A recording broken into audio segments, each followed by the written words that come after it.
પંકજભાઈ જી વરિયા, ખોખરી પ્રાથમિક શાળા, તાલુકો પડદરી, જિલ્લો રાજકોટ. મારું ઇનોવેશન છે મારા અક્ષર મારું ઘરેણું. ગુજરાતના મોટા ભાગના વિદ્યાર્થીઓની લેખન કાર્યની એક સમસ્યા છે કે હસ્તાક્ષર સારા થતા નથી. પણ અહીંયા તો એનો ઉકેલ છે કે મારા અક્ષર મારું ઘરેણું ખોખરી પ્રાથમિક શાળાના તમામ વિદ્યાર્થીઓના હેન્ડરાઇટિંગ એક આદર્શ લખાણ જે છે એ બાળકોએ લખેલું છે. સૌપ્રથમ તો સમસ્યા શું થતી હતી એના વિશે હું થોડીક ચર્ચા કરીશ. બાળકો છે એ લખાણમાં ખૂબ જ છેકછાક કરતા જોવા મળતા હતા. ક્યારેક લીટીની વચ્ચે લખતા હતા, ક્યારેક લીટીમાં છેકછાક કરતા જોવા મળતા હતા.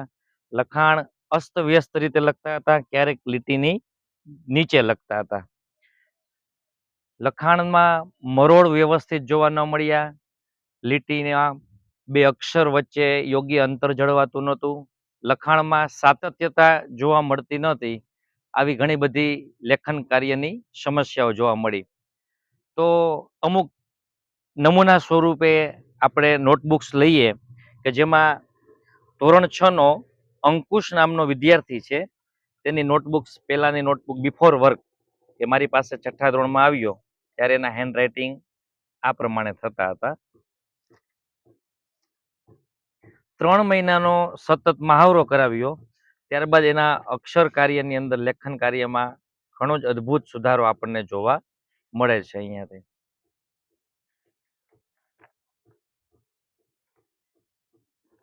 તો આ લેખન કાર્યમાં સુધારો જોવા મળ્યો છે, જેની પાછળ વિદ્યાર્થીઓની મહેનત અને સતત પ્રયત્ન અને મહાવરો કરવાથી વિદ્યાર્થીઓમાં લેખન કાર્યમાં પરિવર્તન જોવા મળ્યું છે. અમુક લેખન કાર્યના નિયમ છે મારા અક્ષર મારું ઘરેણું, જેના માટે વિદ્યાર્થીઓને એક અભિયાન ચલાવ્યું, અક્ષર સુધારણા અભિયાન. ન ગમતા અક્ષરોથી ગમતા અક્ષરો સુધીની સફર, જેમાં સૌપ્રથમ વિદ્યાર્થીઓને નમ ગજ પ્રમાણે મૂળાક્ષરનું નિદર્શન અને મહાવરો કરાવ્યો. એમાં વિદ્યાર્થીઓને ચોકસાઈ આવ્યા બાદ સાદા શબ્દોનું લેખન કાર્ય કરાવ્યું. સાદા શબ્દમાં ચોકસાઈ અને પરફેક્શન આવ્યા બાદ સાદા વાક્યોનું લેખન કાર્ય કરાવ્યું. ત્યારબાદ માત્રા અને મરોડનો મહાવરો કરાવ્યો.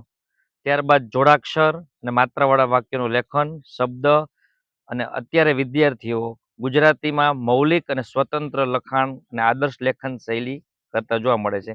એની વર્કશીટ જોઈએ આપણે. સમસ્યાઓ મરોડ વ્યવસ્થિત નહોતા, યોગ્ય અંતર ન જોવા મળતું હતું, પેનને વજન આપીને લખતા હતા, અમુક વિદ્યાર્થી સાવ હળવા હાથે લખતા હતા, લેખન કાર્ય નહોતું કરી શકતા, છેકછાક જોવા મળતી હતી અને લીટીની નીચે અથવા લીટીની ઉપર લખાણ કરતા હતા. જોઈએ એના માટેની પદ્ધતિ કઈ છે.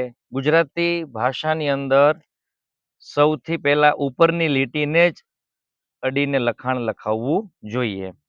જેમાં બીજો સિદ્ધાંત છે, જેની અંદર જે મૂળાક્ષરની અંદર વચ્ચે રાઉન્ડ એટલે કે ઈંડું આવે છે તેમાં વચ્ચે રાઉન્ડ થવું જોઈએ. ન, મ, જ, ર, શ, દ,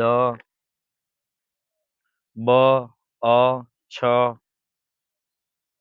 ધ, ફ, શ, થ. બીજો સિદ્ધાંત જે છે એ લખવા માટેનો કે જેમાં દાદાજીની લાકડી, કોઈ પણ મૂળાક્ષર લખીએ છીએ એમાં લીટો સીધો અને લીટીના અડધા ભાગની અંદર લેખન લખાવવું જોઈએ. આ પણ એમનો એક સિદ્ધાંત છે.